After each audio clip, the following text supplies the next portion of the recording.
we spoke about that medrash yesterday about the Torah is acquired in three ways. There are three factors.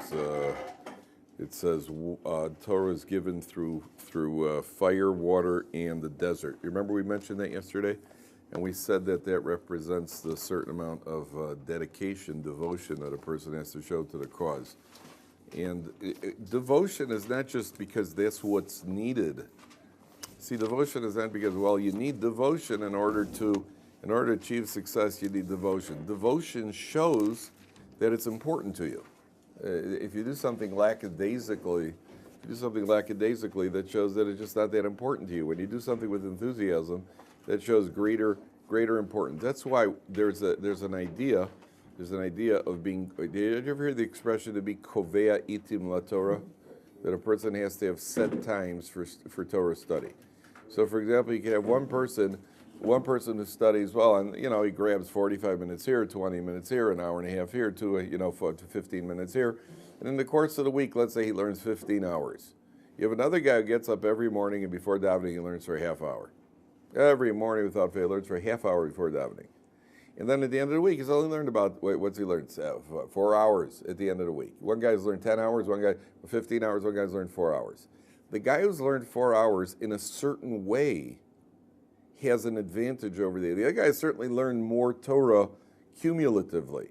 The guy who learns his every day at half hour, because when you do something at a set time, what's called kviyas itim, you have devoted a time to it, that shows that it's more important. It's not just like, well, I happen to have time, so I'll learn. I happen to have time, I happen to have a big jump at time, so I learn Torah for an hour and a half. Here is, I'm making time every day for a half hour. And when you have to do something important, most people, anything important in life, a guy who practices piano, he has piano practice at a given time, 4 times a week at a given time. That's an important thing. A business meeting is at a given time, every day, you have a certain routine. People read the newspapers. Every day, everybody's got their time. They read the news. Or one guy reads it at breakfast, and one guy reads it on the subway, and one guy reads it when he's coming home and his wife is talking to him. But it doesn't matter. You have a certain time every day when you read the newspaper, because the newspaper is important, because you got to know not only who killed who in your city, you got to know who killed who around the world. And they used to have at night, they used to have 10 o'clock was local news and 10:30 was international news on TV. So local news is who killed who in your city, and international news is who killed who around the world. So how important is it? How important is it really?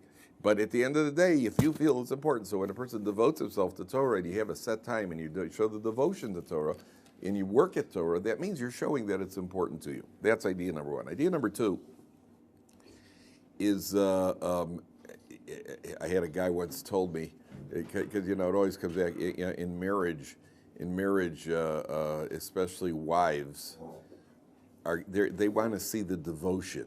Men want to see results. Wives want to see devotion. And if I come home, I don't care how long it took my wife to make supper. I don't care where she got the supper from. I don't care if she bought it out. As long as it's good and it's on the table, I'm happy. A wife, I just read there's a halachic question. You're not going to believe this. A guy goes to a cemetery. It's a halachic shaila came to a Rav. A guy goes to a cemetery and sees somebody comes into the cemetery, a non-religious guy, and he puts a bouquet of flowers on the grave. And he turns around and he leaves. This guy's standing there and thinking, hey, this is, Jews don't put flowers on graves. Jews don't put flowers on graves. Flower on a grave means that you don't really believe the guy's going to the world to come. You think he's still here. Don't put flowers on graves.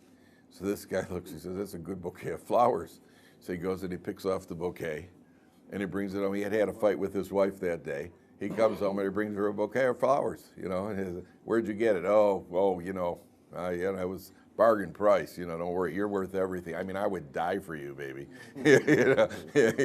I would walk into a graveyard to get it for you, which is exactly what he did. So then, and his wife is happy as a lark. So then there was a halachic shaila whether that constitutes stealing or not, with the guy who put it there as hefker, without going into all the halachic details. If the wife found out, I can tell you one thing: he's much better off in that cemetery than he is anywhere else. That I can tell you. If the wife finds out where he gets, so I saw a guy once. What's that? So what are they possible? They poskin that it is stealing because see he had three questions. Number one, are you allowed to put flowers on a grave?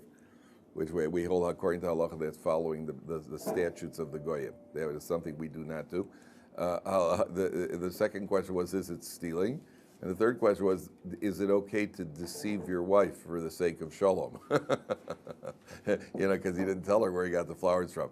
So the answer was that it is stealing because the guy who puts the flowers there often wants that the next person should come and see that he's been there at the grave.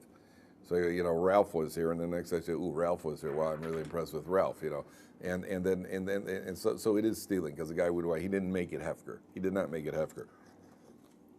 It's inappropriate to put flowers on a grave, and completely inappropriate. It's following the chukos hagoyim, and you are allowed to resort to genevas das for the sake of peace. You're allowed to you're allowed to. I mean, the Gemara says openly that you're allowed to lie for the sake of peace. So let's say the example the Gemara uses: if your father opens up the refrigerator and he's looking and he wants a beer, and there's no beer left, and he says, "Who had the last beer?" And your mother did. You're allowed to lie and say, "I'm sorry, Dad, I did," for the sake to maintain, so that they don't have a fight. You're allowed to lie. So you are allowed to make a husband and wife to maintain peace. You're allowed to lie. The way the Gemara puts it is you're allowed to veer off the truth. The classic example is the guy's getting married. The guy's getting married. And the Gemara says, what do you say about his bride? Now you know her. You don't think much of her at all. She is absolutely, to you, she is absolutely intolerable. Happens to be your sister. The guy's engaged to her. Or it's a different girl, last girl, or you wouldn't marry her for all the money in the world if it was the last person on the planet. And this guy's engaged to her. The Gemara says you tell the guy, Kala na'ah v'chasuda. You got a wonderful bride. You got a wonderful bride. You praise the purchase. You've got a wonderful bride. Why? Because he obviously thinks he does. So is that a lie or is that not a lie? The answer is, well, from his perspective, it's not a lie. From his way, that's what he wants to hear. Everybody who gets married wants to hear, you got a wonderful kala. So there is a machlokas. Beis Shammai says you call it the way you see it. Call it the way you see it doesn't mean you go and you tell the guy, I think she's hideous. That's not what it means. It means that you don't say anything. If you got nothing nice to say, just don't say it. Beis Hillel says, no, make up something nice to say. Terrific, terrific, terrific, just terrific. Just terrific, and all you're thinking of is their father's bank account. Terrific, terrific girl. So that's not a lie. Not only that, we'll take it even further. Rav Dessler says that the definition of lying in truth is not yes and no. The definition of lying in truth is what's the right thing to say under those circumstances. If a guy pulls a gun on you and says, if you're a White Sox fan, I'm going to kill you. Now, what are you supposed to tell the truth? No, White Sox.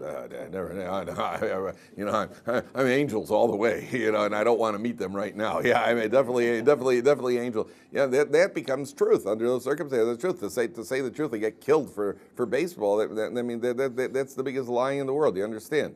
That's the definition of truth of a truth and a lie. So when it comes to, very interesting, I'll tell you a remarkable thing.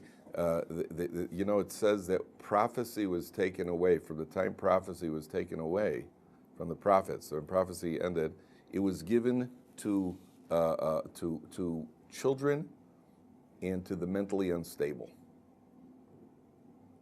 Gemara says shota. Shota is either a fool, an idiot, a mentally unstable, whatever it is. Prophecy was taken from the prophets, was given to children and to fools. Right? Now, what does that mean? When we go ask a kid to get a prophecy, the answer is prophets. It's a fascinating, very deep idea, fascinating idea. There are two types of emes. Listen to this. This is remarkable. There's an emes up there, and there's an emes down here. Emes up there is unequivocal emes. It means when a prophet was given prophecy, if Yirmiyahu Hanavi is given a prophecy, the base of English is going to be destroyed. He said, "You people are going to get it. the Babylonians are going to pillage and destroy and burn the base of English." So Yirmiyahu can't soften the blow. He can't come in and say, "Well, really they're nice guys." He can't do anything like that. He's got to give the prophecy as he heard it. That's why he's got to give the prophecy. He's a prophet of God. Now, what does it mean that the prophecy was taken from them and given to children of fools? If you ever want to get the truth, Ask children. Children are not coy enough to start to be what do you call it? Children will often say what everybody's thinking, but nobody should say. So I heard about a case. A guy died. Young man, was nifter. So the other grandfather, who was much older, came to be Menachem Oval. Came to the house with everybody sitting around. So the mutual grandson, the shared grandson. So he goes over. He says, "Hey, Grandpa, you're older. Everybody thought you were going to die first." And everybody was, don't, But he's saying what everybody's thinking. They don't. That's what it means. Prophecy was taken away. Prophecy was taken. Did you ever hear Jerry Lucas? Jerry Lucas played for the New York, what do you call it, the Knicks, and he wrote a book called The Memory Book. All about memory systems. Him and somebody else, a Jewish guy, they wrote a book on memory systems. So Jerry Lucas was in the introduction to the book. Jerry Lucas writes, he was once giving a lecture. And after the lecture, a woman and her 9-year-old son comes over. The 9-year-old son looks at him and says, "Mr. Lucas, that's the worst talk I ever heard." So the mother's horribly embarrassed, and she looks and she says, "Oh, please don't pay attention to him. He just repeats what he hears." So kids don't know, it's like a father tells son, there's a knock at the door, he says, "Your dad home?" So the kid comes to Dad, he says, "I'll tell him, it's Harold." He says, "Tell him I'm not home." So he said, "My dad said to tell you I'm not home." So kids don't have that coyness that they need. Fools also, what the Chafetz Chaim says? Chafetz Chaim, blow your socks off. The Chafetz Chaim, in every Jewish shul, in every Jewish neighborhood, there's always one nut. And there's always some guy that's the sign of a shul. You got to have a gabbai, a rabbi, and the nut, the local meshuggah, right? Every community's got a local meshuggah, and some are more generous than that and have a couple, right? Chafetz Chaim says, why is it that every Jewish community has a meshuggah? Why does everybody have it? There's always a meshuggah in every community. He's the meshuggah. That's his job. He's the meshuggah. You know why Chafetz Chaim says? Because sometimes people need to hear the truth. I got a guy in my shul. I got a guy in my neighborhood who's unfortunate. He's a brilliant guy. He's just completely not stable, and the guy will stand there in the shul. I've seen him when he's in a real bad way. He's heavily medicated, but when he's in a bad stage, he'll stand there periodically at the shul, and as people go by, he'll have like a play-by-play. My dad was too tough with me also. Well, and he says, "Hey, why don't you ever smile, you sourpuss?" Next day I walk by, he goes, "Oh, come on, you're always complaining. Why don't you smile? Why don't you be upbeat?" And he'll just stand there running a play-by-play, and I laugh every time I hear him. I sit there trying. Must be really entertaining. Oh, well, he's not there on Yom Kippur, but as it probably can't take his medication. Yeah, right. No. As they come by, and I'm laughing because he's saying exactly what I'm thinking of these people. Every one of them. I'm in a community for 25 years. I know the people, and every single one of them, as they walks past, he's saying exactly he's nailing it. They're always very on target. They're extremely on target. He likes me, but I make sure to behave around him. They're extremely on target. So the Chafetz Chaim says that's so that we should hear the truth once in a while. That's what it means. That's the difference between emes and sheker. The real emes is saying the right thing. So are you allowed to lie for the sake of shalom? The Gemara says you can veer off of the truth to maintain peace between husband and wife. I once asked, are you allowed to save your own neck? Can you lie to your wife? I asked several halachic authorities, and the consensus seemed to be that you could. If you could try saving somebody else's neck, you can save your own neck. The only thing I would recommend, gentlemen, is don't. Don't. Even if it's permissible according to halacha, don't. For two reasons. Number one, she's going to know, she's going to find out. One way, either she'll see right through you, or she's going to find out one way or another, and then she's going to be really upset. Women do not like women always suspect husbands are up to something and are being devious. And women always suspect husbands are hiding something. That's why they ask so many questions. And number one. Number two, they care more about the truth than about what they see. Let's say you lost all your money gambling. If you come home and tell your wife, well, I saw an old lady and she just was down and out, so I gave her the money. And your wife's going to be okay with it till she finds out the truth. Then she's going to have your head. If you would come home and say, well, look, we lost all our money. I was gambling, well, so our money. She said, well, that's okay, have some chicken soup. Next time you won't. As long as you tell the truth, she's okay with it. Just have some chicken soup, and next time don't gamble. Then she's fine. So when it comes to veering off of the truth to save somebody's neck, then the halacha is that theoretically you're allowed to. How did we get onto that?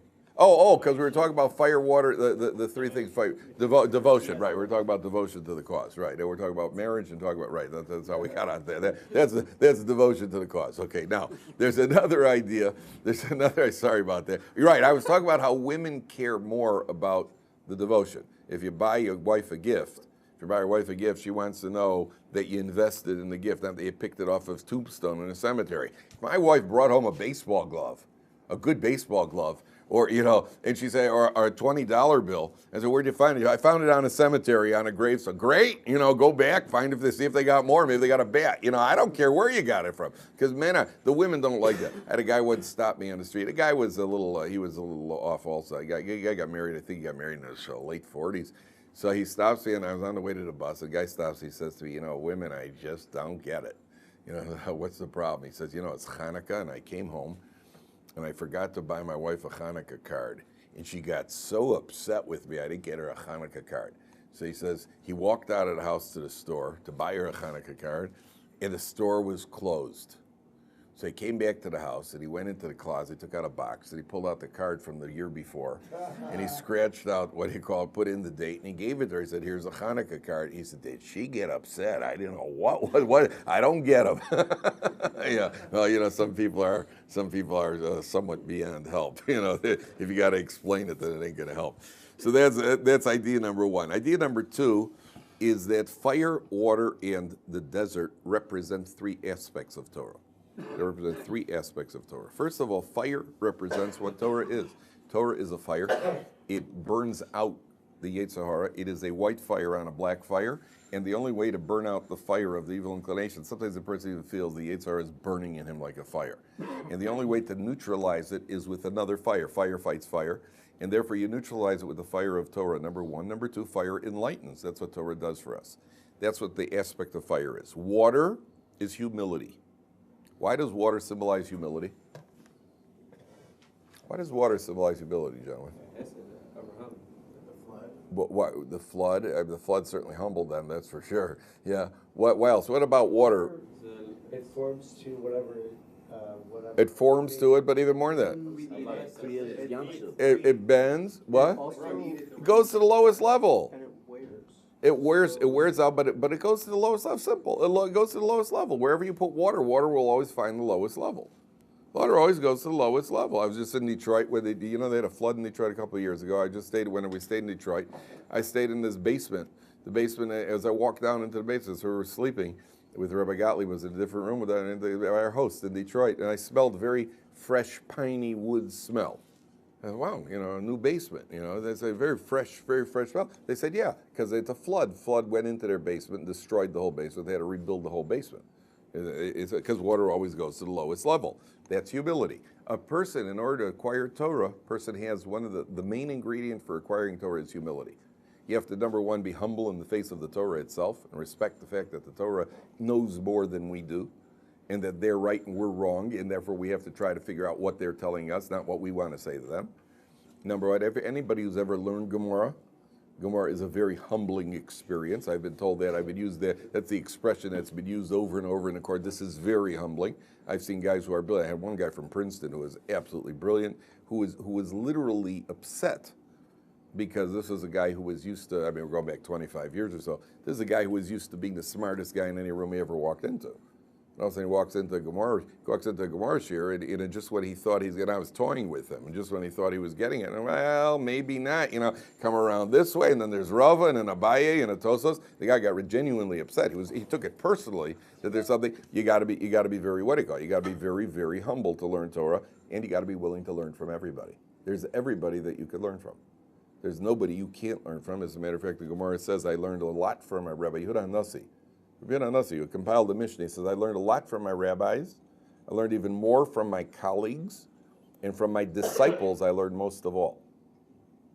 That's Rabbi Yehuda Hanassi, because everybody's got something they could teach you. And sometimes guys ask questions in a class, which could really put you away. And you got to be willing to say, I don't know.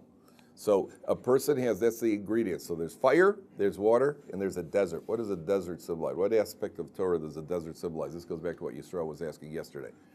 What aspect of Torah does desert symbolize? Nothingness. No distractions. But also what's that? Destitution. destitution. But what happened when the Jewish people went out to the desert? They were provided for. They were provided. A person devotes himself to the Torah, Hashem will provide for him. Again, what we spoke about yesterday, notwithstanding, a person will be provided for at whatever degree of, just like the Jewish people were provided with manna in the desert. That's the idea. That's the second take on that medrash. Okay, now let's go on to let's take a look again at pasuk. Yesterday we got the pasuk Gimel. We spoke about the battle with the Yetzer Hara. I want to show you something fascinating now. Take a look at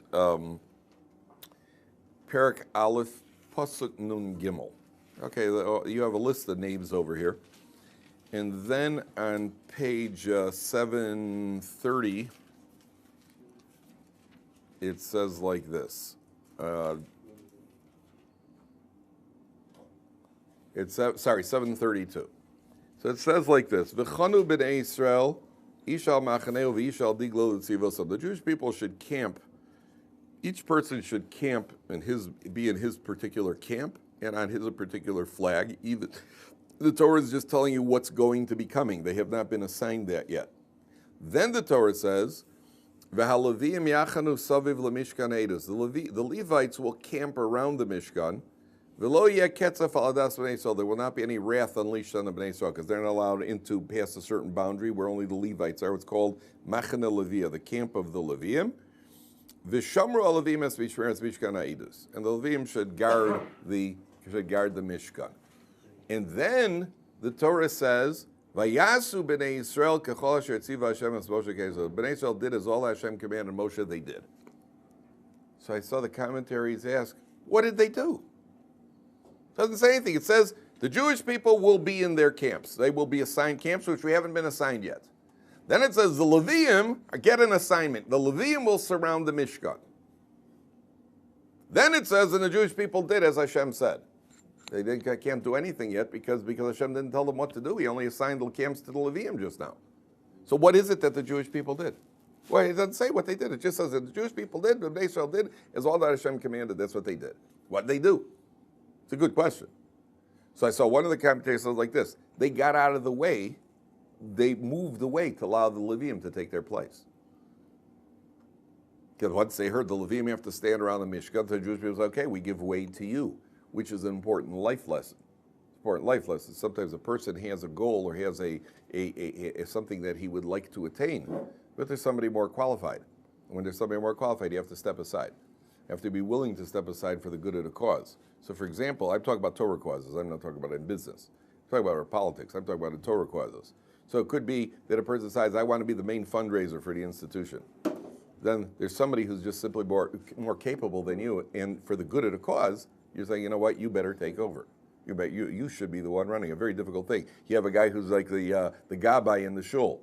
He's just not a very efficient gabbai. You have a balkori who's not a very good balkori.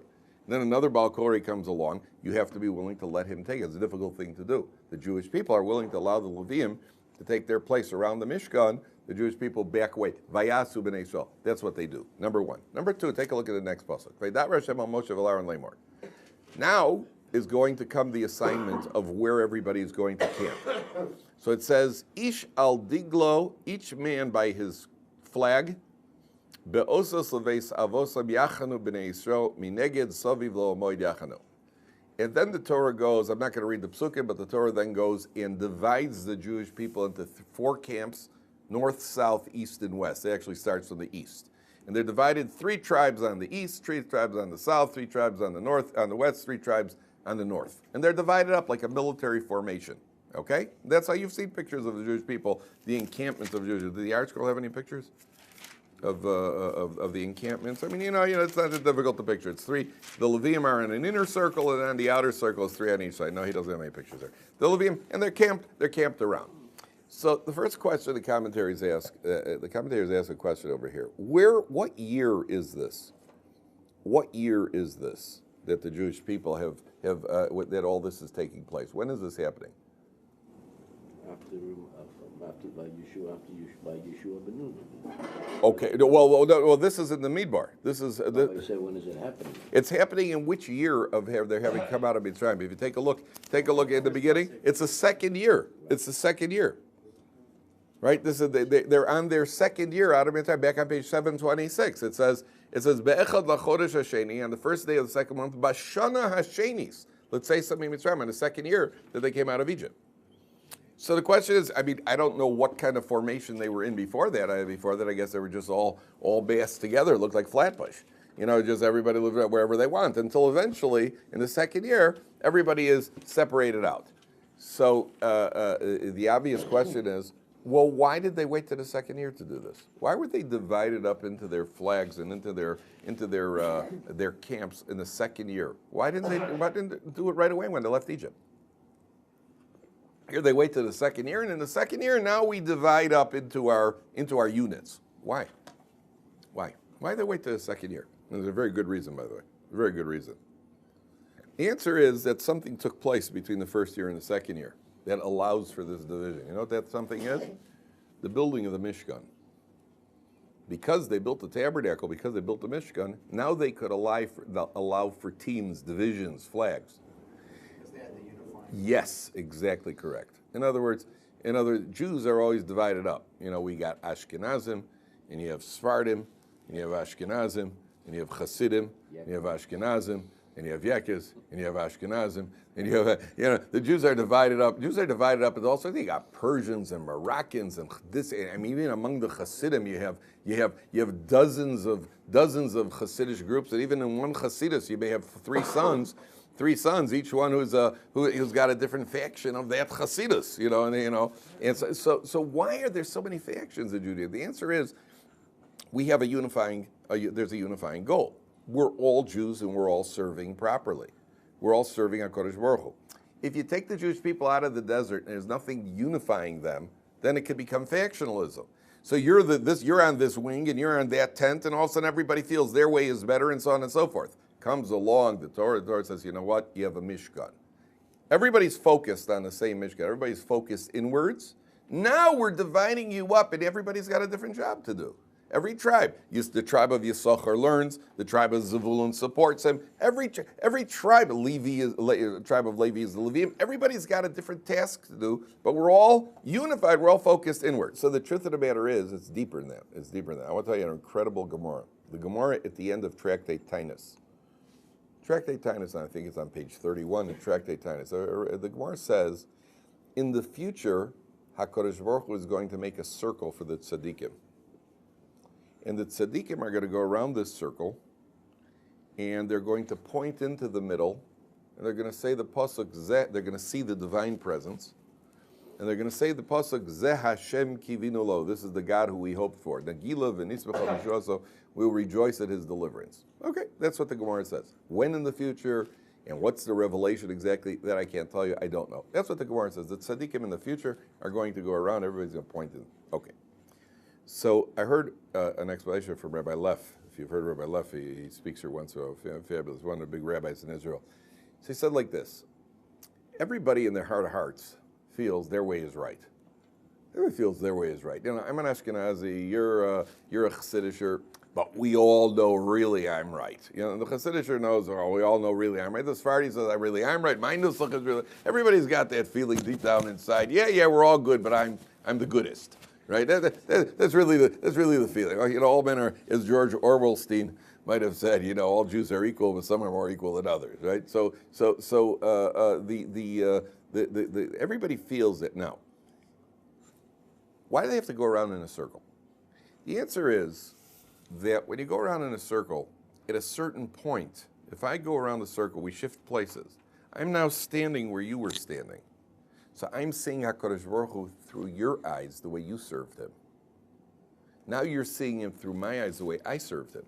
And now we shift around. Now I see the way you served HaKadosh Baruch Hu. And now you see the way He served HaKadosh Baruch Hu. And then everybody sees that everybody had a different form of service, and they were all okay.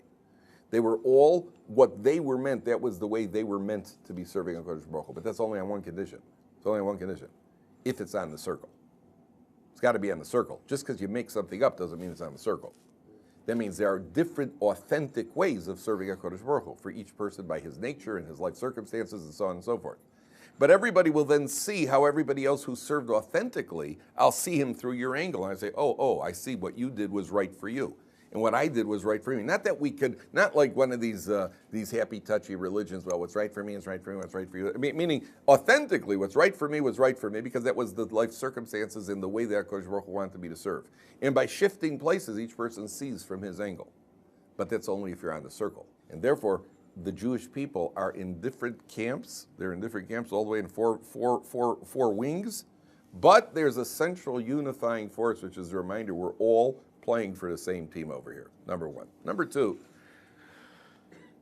there's an underlying theme throughout the whole Parsha.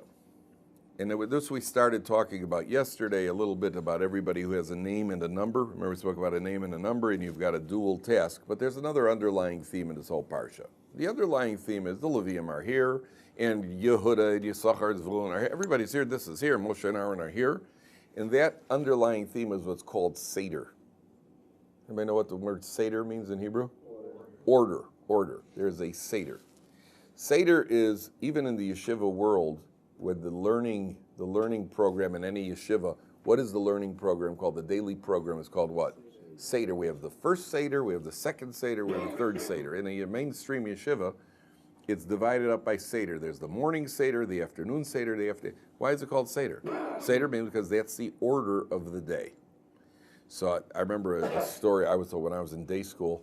I remember my Rabbi telling us a story. I think I must have been about 9 years old.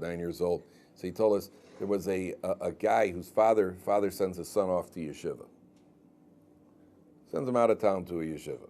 And then one day the father decides to check up how his son is doing. So he gets on a plane, he flies to Cleveland, goes to the yeshiva, walks straight up to the dormitory, and he walks into the kid's dorm room. His bed is made. His shoes are neatly there under the bed. You could see the floor. Shirts are hung up, pants are, everything is in order. Turns around, goes right back to the airport, gets on the plane, goes and says to his wife, he's learning well in yeshiva. He's learning well in yeshiva. Didn't talk to the Rabbi, didn't talk to the principal, he's learning well. Why? Because the guy who's got an organized bed, has got an organized mind, chances are his whole life is organized. Okay, it could be rare exceptions. It could be the guy knew his father was coming, so he decided to deceive him. Yeah, that is a possibility for those who are into intrigue. But in general, a person who's got an organized mind, an organized physical existence, chances are his mind is organized as well. So life is organized. You have other people who are always 5 minutes late to everything. There's certain people who are always 5 minutes late. They're 5 minutes late to shul. They're 5 minutes late to daven. They're 5 minutes late to the meeting. 5 minutes late. No, except for lunch. Lunch they're there on time. Everything else. What's that? You can count on them. You can count on me there. They're consistently late. We're not yakis, right. So they're always 5 minutes late. So you always get the feeling with these people, if they would have just gotten up 5 minutes earlier that day, their whole day would have been organized. Right, 5 minutes beyond schedule. It has to do with you walk into the room you can't even see. The room looks like Syria does now. It looks like Nepal after the second quake. And you walk into the room, and the whole thing, and you can see, well, that's okay. There are exceptions. There are guys who they happen to be sloppy. They learn well. But there are exceptions. But what the Torah is teaching is that a person, part of derech eretz, part of proper Torah etiquette is Seder, is being organized. Part of life is being organized. And for a person to succeed, this applies also to growth in Yiddishkeit. Yiddishkeit growth, sometimes you get the guy who what I call the phantom payas. A guy comes into the yeshiva, he's completely secular. Within 2 weeks, he's already got a beard payas and he's on his way. That's not organized, that's not balanced, that's not rational. A person, he takes on every stringency in the book and he davens all along. That's not balanced, that's not rational. You have to build yourself up like you're building a building. And it's one thing at a time, one layer at a time in an organized fashion. That's what the Torah is teaching you over here. The Torah is teaching you that the importance of Seder in a person's life. I would just put in one, I'll get to you one second, I'll put in one disclaimer here. You have to be very careful here in marriage. Again, it comes down to marriage, because the reason I focus on marriage so much is because that's the most difficult challenge you're ever going to take on in your life. Right? In marriage, if you don't have a good marriage, you got nothing. If you got a good marriage, you got everything. And therefore I always focus on marriage because it is the most difficult challenge in life, in a good marriage, and a great marriage. And the reason it's a great marriage is because the husband is working on himself properly. In a marriage, you just got to be careful, because sometimes you get one partner who is very, very meticulous, and you get the other one who is not as concerned, and that could create a certain amount of tension, especially when the husband is the one who's meticulous. And the wife, if the husband's a slob, so he leaves the house, the wife straightens everything out, okay, that's not a problem. But when the wife is not as meticulous as the husband, that could lead to tension. So you have to know how to loosen up a little bit in the family. I had one marriage I was dealing with where the husband was military neat. I mean, you had to see this guy. The guy's bed looked like this table. The way when he finished making his bed, that's what it looked like. I mean, the guy was absolutely military neat. The wife, if she would have just been average, it would have been tense. But she was to the opposite because she was sloppy. And that took some work to put that together, to get them both on the same page. They have a very good marriage, Baruch Hashem. But that was an issue, definitely an issue in the marriage. That's the idea. That's as far as okay. Now I want to show you one last point if we have time for it. Take a look at Perek Beis Pasuk Chaf Gimel. Perek Beis Pasuk Chaf Gimel. I think we're going to have to save this for tomorrow because it's a bit involved. All right, so leave this. We'll leave it for tomorrow. We'll come back to this tomorrow. Perek Beis. Just remind me, we're Perek Beis Pasuk Chaf Gimel.